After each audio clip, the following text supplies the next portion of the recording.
berdasarkan apa? Input, proses, output. Nah, penerapan apa?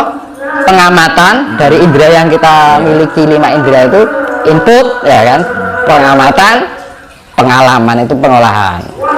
Akhirnya bisa diterapkan output. Kan ngono.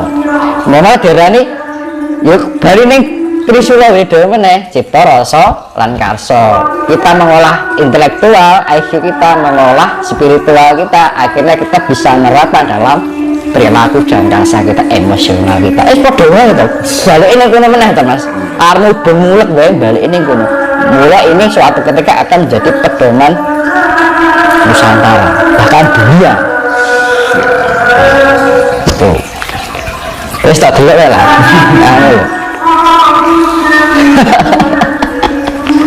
Mudah-mudahan Mas dengan adanya apa itu peradaban baru nanti Wis pokoknya lebih makmur lah. Kuncinya yang tadi 5 itu tadi, kalau sudah bisa menerapkan, pasti pantas dipantaskan untuk melewati Broto Yudo Jaya Binangun. Nah, Broto itu laku.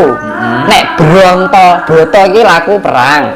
Broto iki laku Yudo ini perang. Nek Bronto itu sifatnya melawan yang sifatnya nikmat-nikmat, iya kan? Bronto sama Bronto. Nah, pakai N. Broto. Broto kan? Nah, Broto itu sifatnya Broto itu artinya laku. Laku perang. Laku kan laku. Itu kan perang. Nek Bronto, Bronto itu memerangi sifat kenikmatan. Ya kan? Jadi sekarang kita itu di zaman Bronto atau Broto?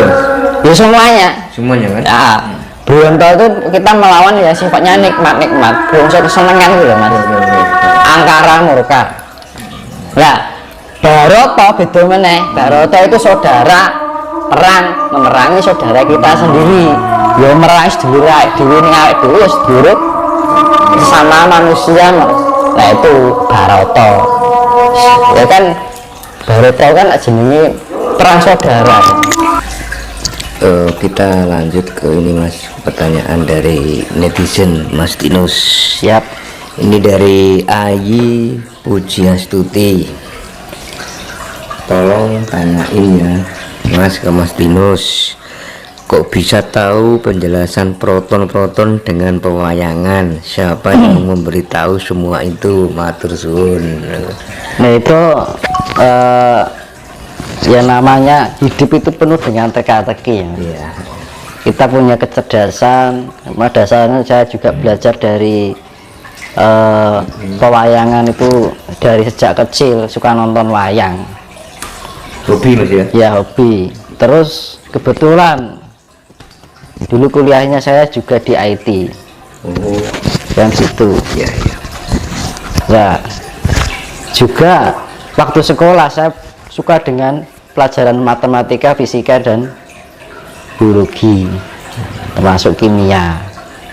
Jadinya dari ilmu-ilmu yang saya dapatkan itu saya gabungkan dengan ilmiah, saya gabungkan dengan sejarah. Karena apa?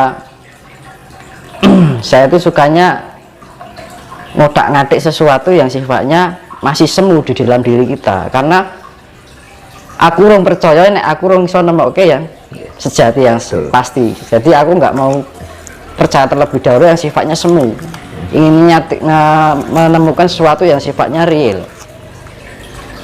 Jadi saya hubungkan, jika misalkan kita menemukan sesuatu, ya kan, benda A ini, jika kita cari dengan jalan spirit atau jalan sejarah, ketemu di tempat ini, titik ini ya. Secara biologis ketemu dengan titik yang sama, secara ilmu metafisika ketemu dalam titik yang sama. Nah itu yang namanya kesejatian yang sifatnya real, bahwa pewayangan leluhur kita itu juga mempunyai sifat intelektualitas yang tinggi, cuman digambarkan dalam sebuah cerita pewayangan. Sebenarnya itu. Nah dari ilmu leluhur, ilmu milenial saya gabungkan. Berawal itu penemuan saya sendiri. Berawal dari hobi, Ya, dari kecil. saya nggak belajar dari saya. Mas, ya. Jadi nggak belajar dari saya. Belajar dari Oke. ini kita ini gitu. Kita lanjut Mas ke Mas Margiono Akbar. Bagaimana Mas Dinus penglihatan tentang Gunung Slamet? Itu seperti saya jelaskan tadi, bahwa Gunung Slamet dan Semeru itu adalah portal dimensi yang sifatnya pembeteng. Nah, pembeteng yaitu bergerbang luar, gerbang dalamnya adalah Laut dan Merapi, dan tengah-tengahnya adalah Keraton Solo. Itu portal yang membatasi. Makanya Gunung Slamet dan Semeru itu gunung yang sangat wingit, begitu juga Merapi dan Laut. Makanya kan kayak sebuah kerajaan itu ada Gapura Gapura luar dan Gapura dalam. Itu sebenarnya Berpotensi nggak untuk meletus erupsi? Pasti. Pasti ya. Ya.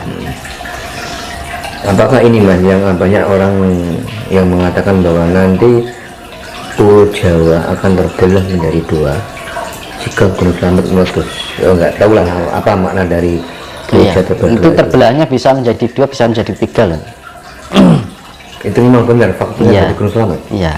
Jadi bukan istilah sifatnya terbelah, kepercayaannya enggak. Bukan ya. Kalau Pulau terbelah ini sudah hanya terbelah, terpecah-pecah. berarti intinya puluhnya yang terbelah. Iya. Jadi kan banyak yang mengartikan terbelah Betul, ajarannya. secara ajarannya atau orangnya kan gitu kan. Nah, kalau dibilang kayak gitu Udah dari dulu Mas ya. tidak hanya terbelah, terpecah-pecah kan. Oke. Ini dari Pak Bambang Wisanggeni. Izin bertanya Mas, kalau boleh diwedar dong tentang lokasi di kisah Mahabharata.